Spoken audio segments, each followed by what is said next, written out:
Like all of us, kids are learning to adapt in a Covid-19 world. But we are not social distancing. We do hand sanitizing.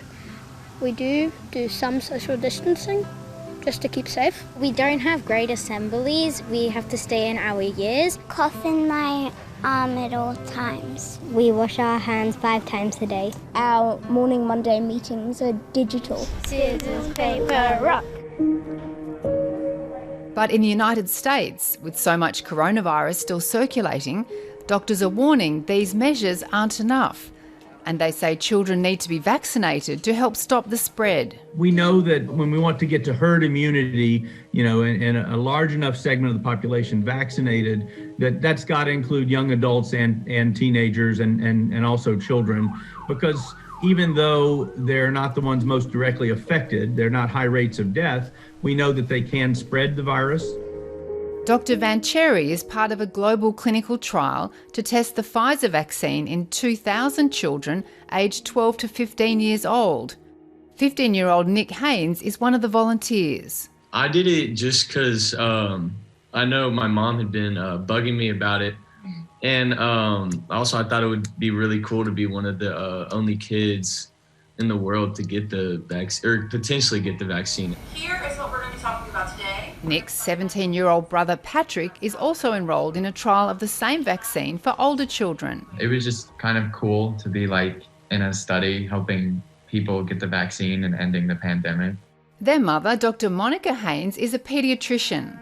I wasn't going to force this on my kids, but they know just from growing up with mom about how vaccines and shots, you don't like them, but it helps keep you healthy, and it avoids illnesses and deaths, to be honest. Both vaccines available in Australia are already being trialled on children overseas. The Pfizer vaccine is being trialled on children aged over 12, with plans to extend the trial to younger children. And the AstraZeneca vaccine is already being trialled on children aged over 6. If the trials show promising results, doctors say Australian health authorities may decide to vaccinate older children.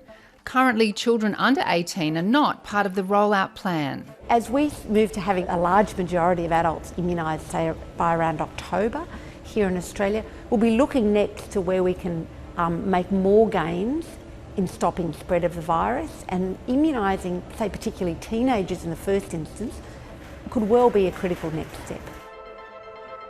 Experts say this will be important in helping build protection against emerging variants of the virus. If we can get a lot of the population vaccinated very quickly, those variants sort of don't have a chance to emerge and spread in the population.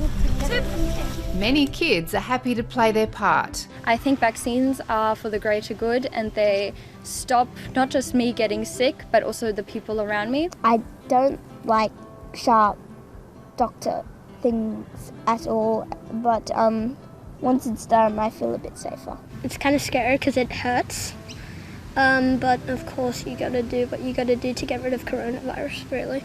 Yeah, okay. But the challenge for government may be bringing parents along too. I understand parental concern, but I also, am very comfortable with the science behind these vaccines.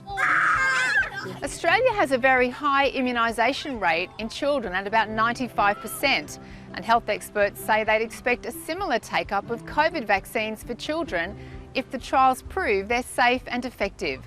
Sophie Scott, ABC News.